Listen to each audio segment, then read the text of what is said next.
Hey guys, welcome to TutorialGuru. Today we'll be learning how to clear offline file data on Terabox, and now let's dive right in.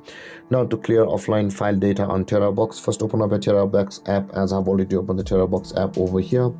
And after opening a Terabox app, guys, at the top left corner of the screen you can see the three line icon available for us.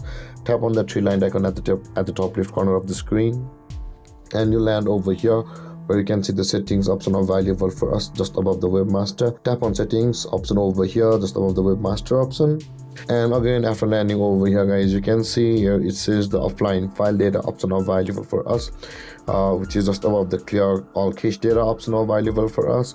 Tap on the offline file data, and you can see, guys, here it says no file to be cleared because I had cleared it already. But in your case, if there were any offline file data on your Terabox app, after tapping on that button, all of the files which are offline file data on your Terabox app will be cleared out. And with that being said, guys, this is how to clear offline file data on Terabox. And if you have any confusions or questions regarding the topic, feel free to comment in the comment section below, and don't forget to like, subscribe, and hit that bell icon for more videos. Thank you for watching, guys. Peace.